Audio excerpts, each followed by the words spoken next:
നമസ്കാരം. വളരെ സിമ്പിളായിട്ട് സ്ത്രീകൾ ചെയ്തുകൊണ്ടിരുന്ന പ്രസവം എന്ന് പറയുന്നത് ആശുപത്രിക്കാർ വന്ന് ഇത്രയും കോംപ്ലിക്കേറ്റഡ് ആയി. എന്താ ആശുപത്രിക്കാരും ഡോക്ടർമാരും ഒക്കെ നമ്മുടെ വിഖ്യാത എന്താ പറയുന്നത് വേൾഡ് ഹെൽത്ത് ഓർഗനൈസേഷൻ അംഗീകരിച്ച ഒരു മെഡിക്കൽ ശാസ്ത്രജ്ഞനുണ്ട്. അപ്പൊ ആ ശാസ്ത്രജ്ഞന്റെ വാക്കുകൾ നമുക്ക് ആദ്യം ഒന്ന് കേൾക്കാം. അതിനുശേഷം ഒന്ന് രണ്ട് കാര്യങ്ങൾ ശാസ്ത്രജ്ഞനോട് എനിക്കൊന്ന് ചോദിക്കാനും കൂടെ ഉണ്ട്. ഒന്ന് രണ്ട് ചോദ്യങ്ങളാണ്, അതിനുള്ള ഉത്തരം കൂടി ശാസ്ത്രജ്ഞനൊന്ന് പറഞ്ഞാൽ കൊള്ളാം. ആ സ്ത്രീ അവളെ പ്രസവിച്ചിട്ട് പോയിരുന്നു ആ 2 കിലോ അരി അടിച്ചു വെച്ചിട്ടുണ്ട്. അപ്പൊ ഇത്ര നിസാരമായിട്ട് സ്ത്രീകൾ വളരെ എൻജോയ് ചെയ്തിരുന്ന ഒരു പ്രോസസ്സിനെ ഇവിടുത്തെ കുറെ ആശുപത്രികളും വന്ന് ഇവിടുത്തെ കുറെ രക്ഷകർത്താക്കളെ ഇത് ഇങ്ങനെ പ്രഷർ കയറ്റി വെച്ച് അതോടുകൂടി ആദ്യം കയറി പ്രഗ്നന്റ് ആയി കഴിഞ്ഞാൽ തന്നെ ഞങ്ങൾക്ക് എന്തോ മാരക രോഗമാണെന്ന് ഒരു പെൺകുട്ടിയുടെ മനസ്സിലേക്ക് ഇട്ടുകൊടുത്ത് ഇതിനെ ഇങ്ങനെ പേടിപ്പിച്ച് 9 മാസം ഇതിന് പ്രസവിക്കാനും പറ്റാം സിസേറിയനുമായി ആകെ കോംപ്ലിക്കേറ്റഡ് ആക്കി. അഖിൽമാരാറിന് മെറ്റേണൽ മോർട്ടാലിറ്റി റേറ്റ് എന്താ? അന്നേരം വളരെ സിമ്പിളായിട്ട് അഖിൽമാരാറിന്റെ അമ്മ വീട്ടിലുണ്ടായിരിക്കുമല്ലോ, വൈഫ്, പേര് ഞാൻ പറയുന്നില്ല, വൈഫ് 2 കുട്ടികളെ പ്രസവിച്ച് വളരെ സിമ്പിളായിട്ട് എൻജോയ് ചെയ്ത് ആ പുള്ളിക്കാരി ചെയ്ത ഒരു കാര്യം അഖിൽ എന്താ 2 നിർത്തിക്കളഞ്ഞത്? വളരെ സിമ്പിളായിട്ട് എൻജോയ് ചെയ്യുന്ന കാര്യങ്ങളാണെങ്കിൽ പ്രോത്സാഹിപ്പിക്കുകയല്ലേ ചെയ്യേണ്ടത്? ഒരു 2-3 എൻജോയ് ചെയ്തെങ്കിൽ ചെയ്യാൻ പറയാൻ എന്തായിരുന്നു? നിങ്ങളൊരു സോഷ്യൽ മീഡിയ ഇൻഫ്ലുവൻസർ അല്ലേ?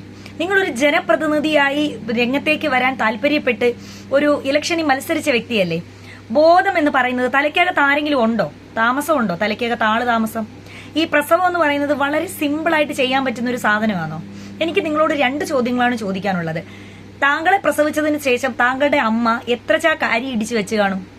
താങ്കളുടെ 2 കുട്ടികളെ പ്രസവിച്ചതിന് ശേഷം താങ്കളുടെ ഭാര്യ എത്ര ചാക്ക് അരി ഇടിച്ച് കാണും? ഈ 9 മാസവും ആശുപത്രിക്കാരും അച്ഛനും അമ്മയും കൂടിയാണല്ലേ ഈ പെൺകുട്ടികളെ ഇതുപോലെ പറഞ്ഞു പേടിപ്പിച്ച് എന്തോ മാരക രോഗമാണെന്ന് പറഞ്ഞു വെച്ചിരുന്നത്. താങ്കൾ അനുഭവിക്കാത്തൊരു കാര്യത്തെപ്പറ്റി താങ്കൾക്ക് എങ്ങനെ ഇത്ര കൃത്യമായി പറയാൻ പറ്റും?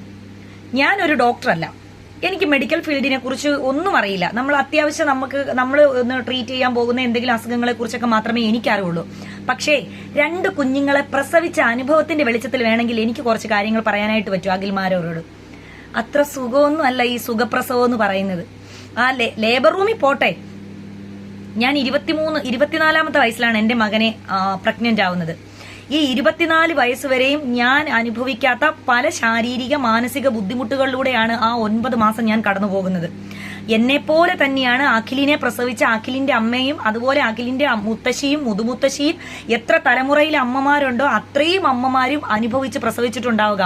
അന്ന് ആശുപത്രി സൗകര്യം കുറവാണ്, പിന്നെ ഭക്ഷ്യ ദൗർലഭ്യം, അതുപോലെ തന്നെ ഇത്രയും സൗകര്യങ്ങളില്ല, ആധുനിക വൈദ്യശാസ്ത്രം ഇത്രയും വളർന്നിട്ടില്ല. പിന്നെ ഈ അരിയിടിക്കാൻ പോകുന്നതൊക്കെ അവരുടെ ഗതികേടായിരിക്കാം. കാരണം അവരെ വീട്ടിൽ റെസ്റ്റ് എടുത്ത് കിടക്കാൻ അവർക്ക് പറ്റില്ല, ആരും അവരെ നോക്കാനില്ല, അവർക്ക് ആഹാരമില്ല, ഭക്ഷണം ഇല്ല, സമയത്ത് അവരെയും കുഞ്ഞിനെ നോക്കാൻ ആളില്ലാതെയൊക്കെ വരുമ്പോൾ ചിലപ്പോൾ അമ്മമാര് പ്രസവിച്ച് അപ്പുറത്തോട്ട് ഇട്ടിട്ട് പിറ്റേ ദിവസം തന്നെ അവര് പാടത്ത് പണിക്ക് പോയി കാണും. അത് അന്നത്തെ സാഹചര്യത്തിന്റെ അടിസ്ഥാനത്തിലാണ്, അല്ലാതെ സിമ്പിൾ ആയതുകൊണ്ടല്ല. ഒരു കുഞ്ഞ് ഏറ്റവും കുറഞ്ഞത് ഒരു 1.5-2 കിലോ എങ്കിലും കാണുമല്ലോ. ആ 2 കിലോ ഉള്ള ഒരു കുഞ്ഞ് ഒരു സ്ത്രീയുടെ ശരീരത്തിന്റെ ആ ഭാഗത്തുകൂടി ഇറങ്ങി ഇനി വെളിയിലോട്ട് വരണമെങ്കിൽ വളരെ സിമ്പിൾ ആയിട്ടല്ലേ എൻജോയ് ചെയ്യാൻ പറ്റും. ആഹാ, ലേബർ റൂമിൽ കിടന്നപ്പോ ഞാൻ എന്റെ ഇക്കാലത്ത് പറഞ്ഞു, 2 സിനിമയും കൂടെ കാണാൻ ഇവിടെ കിടന്ന് അവിടെ കൊണ്ട് വെക്കാൻ പറഞ്ഞു. ഡോക്ടറോട് ഞാൻ പറഞ്ഞു 2 സ്പീക്കറിൽ 5-6 പാട്ടിടി, ഞാൻ ഡാൻസും കൂടെ കളിക്കാന്ന് പറഞ്ഞു. അത്രയും എൻജോയ്മെന്റ് ആയിരുന്നു ലേബർ റൂമിനകത്ത്. വിവരം കേട്ട മനുഷ്യ, താങ്കളുടെ എല്ലാ വിവരക്കേടുകളും ഞാൻ കണ്ടിട്ടുണ്ട്. ഒരെണ്ണത്തിന് ഞാൻ ഇതുവരെ എടുത്ത് റിയാക്ട് ചെയ്യുകയോ പ്രതികരിക്കുകയോ ഒന്നും ചെയ്തിട്ടില്ല. പക്ഷേ ഈ പ്രസവം എന്ന് പറയുന്നതേ അത്ര എൻജോയ് ചെയ്ത് ചെയ്യാൻ പറ്റുന്ന ഒരു സാധനമല്ല. അതുപോലെ തന്നെ ഇപ്പൊ കുറെ വിവരം കെട്ടവന്മാരുണ്ടല്ലോ, കുറെ ആ ചികിത്സ ഈ ചികിത്സ മറ്റേ ചികിത്സ എന്ന് പറഞ്ഞുകൊണ്ട് പെൺപിള്ളേരെ വീട്ടിലിട്ട് കഷ്ടപ്പെടുത്തി പ്രസവിപ്പിക്കുന്ന എത്ര പെൺപിള്ളേരെ മരിച്ചു പോകുന്നത്, എത്ര കുഞ്ഞുങ്ങളെ ജീവനോടെ കിട്ടുന്നു? ഒരു ചോദ്യം കൂടെ എനിക്ക് ചോദിക്കാനുണ്ട്. വീട്ടിൽ എൻജോയ് ചെയ്തുകൊണ്ടിരുന്ന താങ്കളുടെ ഭാര്യയെ 2 പ്രസവവും താങ്കൾ വീട്ടിലാണോ ചെയ്യിപ്പിച്ചത്? അതും എനിക്ക് ചോദിക്കാനുള്ളൊരു സംശയമാണ്. ഈ ഒരു 2026 താങ്കൾ ഈ കാര്യം പറഞ്ഞത്. അപ്പൊ പിന്നെ എനിക്ക് ധൈര്യമായിട്ട് ചോദിക്കാമല്ലോ, താങ്കളുടെ ഭാര്യ 2 കുഞ്ഞുങ്ങളെ പ്രസവിച്ചത് വീട്ടിലാണോ? ഞാൻ ഇത്രയൊക്കെ പറഞ്ഞ് അഖിൽ മാരാറുടെ വൈഫ്, പേരുൾപ്പെടെ എനിക്കറിയാം, പക്ഷെ പേര് ഞാൻ പറയുന്നില്ല, അഖിൽ മാരാറുടെ വൈഫ് ഇത് കാണുന്നുണ്ടെങ്കിൽ താങ്കളോട് എനിക്ക് ബഹുമാനമുണ്ട്. തീർച്ചയായിട്ടും താങ്കൾ ഈ 2 പ്രസവിച്ചപ്പോൾ അനുഭവിച്ചത് എന്തൊക്കെയാണെന്ന് എനിക്ക് നന്നായിട്ട് അറിയാം. കാരണം ഞാനും 2 പ്രസവിച്ചതാണ്. പക്ഷേ താങ്കളുടെ ഭർത്താവ് അതിനെ ഇത്രയും സിംപ്ലിസിറ്റി ആയിട്ട് പറയുമ്പോൾ താങ്കൾ എന്തൊക്കെ അനുഭവിച്ചു എന്നുള്ളത് വിളിച്ചിരുത്തി ഒന്ന് പറഞ്ഞു കൊടുക്കണം. ഈ കുഞ്ഞിനെ വന്നിങ്ങനെ കയ്യിലോട്ട് മേടിച്ച് 2 ഉമ്മ, എവിടെയെങ്കിലും പോയിട്ട് ഇങ്ങോട്ട് വന്ന് എടുത്ത് 2 ഉമ്മ, അങ്ങനെയായ കൊച്ചുങ്ങൾ വളരത്തില്ല. അതിനുശേഷം എത്ര ദിവസം എനിക്ക് തോന്നുന്നു ആ കുഞ്ഞിനൊരു 1 വയസ്സാവുന്നതൊരു ഒരു അമ്മയും മര്യാദയ്ക്ക് ഉറങ്ങിയിട്ടുണ്ടായിരിക്കത്തില്ല. ഇനി ആരൊക്കെ സഹായത്തിനുണ്ടായാലും പാല് കൊടുക്കാൻ നേരത്ത് നമ്മൾ തന്നെ വേണമല്ലോ. ഒരു അസുഖം വന്നാലും നമ്മൾ തന്നെ ഉറക്കമൊഴിഞ്ഞിരിക്കണമല്ലോ. ഞാനെന്നല്ല, ഭൂമിയുടെ മേളിൽ എല്ലാ അമ്മമാരും ഈ ഒരു സ്റ്റേജിലൂടെ കടന്നുപോയവരാണ്. ഇപ്പോഴത്തെ പെൺകുട്ടികളെ പറ്റി പറയുകയാണെങ്കിൽ ആ 1 വർഷമുള്ള ആ 1 വർഷക്കാലമല്ല, ആ കുഞ്ഞൊരു പരുവമാകുന്നത് വരെയുള്ള അവരുടെ പഠനം, അവരുടെ ജോലി ഉണ്ടെങ്കിൽ അവരുടെ ആ ജോലിയുടെ കരിയർ, അവരുടെ ഹെൽത്ത്, അവരുടെ മെന്റൽ ഹെൽത്ത്, ഫിസിക്കൽ ഹെൽത്ത് എല്ലാം പോവുകയാണ്. ഇതാണോ വളരെ എൻജോയ് ചെയ്ത് സ്ത്രീകൾ ചെയ്യുന്നത്? പിന്നെ ഈ പ്രസവിക്കുക എന്ന് പറയുന്നത് എല്ലാ സ്ത്രീകൾക്കും മനസ്സിന്റെ ഉള്ളിൽ ഒരു ഒരു സെൽഫ് സാറ്റിസ്ഫാക്ഷൻ ആണ്. അമ്മയാവുക എന്ന് പറയുന്നത് എല്ലാ സ്ത്രീകളെ സംബന്ധിച്ചും ആ 9 മാസം അവർ അനുഭവിച്ചുകൊണ്ട് കിടന്ന ശാരീരിക മാനസിക ബുദ്ധിമുട്ടുകളെല്ലാം തന്നെ മറക്കുന്നതും ആ ഒരു ദിവസം ലേബർ റൂമിൽ കിടന്ന് അനുഭവിക്കുന്ന വേദന, അത് സുഖപ്രസവമാണെങ്കിലും, ആ സുഖം എന്നൊരു വാക്കോട് ഉപയോഗിക്കാൻ പറ്റത്തില്ല, പ്രസവം, അത് സിസേറിയൻ ആണെങ്കിലും പ്രസവമാണെങ്കിലും ആ അനുഭവിച്ചതും ഒക്കെ ചിലപ്പോൾ ആ കുഞ്ഞിനെ കിട്ടുമ്പോൾ നമ്മളതെല്ലാം മറക്കും. ആ കുഞ്ഞിന്റെ മുഖം ആദ്യമായിട്ട് കാണും. എനിക്ക് ഇപ്പോഴും ഉണ്ട്, ഓർമ്മയുണ്ട്, എന്റെ ഫൈസിമോനെ ഞാൻ പ്രസവിച്ചപ്പോൾ ആ ലേബർ റൂമിൽ, അഞ്ചൽ സെന്റ് ജോസഫ് മിഷൻ ഹോസ്പിറ്റലിലെ ലേബർ റൂമിലാണ് ഞാൻ എന്റെ ഫൈസിമോനെയും എന്റെ മോളെയും പ്രസവിക്കുന്നത്. ആ 2 ദിവസവും ഫുൾ ആ ലേബർ റൂമിൽ കിടന്നത് എനിക്ക് നന്നായിട്ട് ഓർമ്മയുണ്ട്.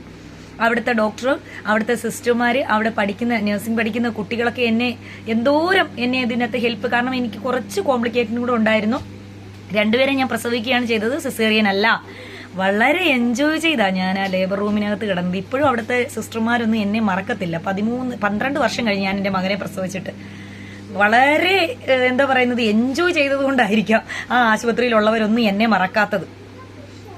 അപ്പോ ആ കുഞ്ഞിന്റെ മുഖം കാണുമ്പോൾ നമ്മളിലെ മാതൃത്വം, അതെ, ഒരു അമ്മ, നമുക്ക് ഭയങ്കര സന്തോഷമല്ലേ. ഇനി എനിക്ക് എന്തൊക്കെ പ്രൊഫഷൻ ഉണ്ടെന്ന് പറഞ്ഞാലും എന്റെ മക്കളുടെ 2 പേരുടെ ഉമ്മയാണെന്ന് പറയുന്നത് തന്നെയാണ് എന്നെ സംബന്ധിച്ചിടത്തോളം ഏറ്റവും വലിയൊരു സക്സസും പഠിച്ചോൻ എന്നെ ഏറ്റവും വലിയ അനുഗ്രഹവും എന്ന് കാണുന്നത് ഞാൻ അത് തന്നെയാണ്.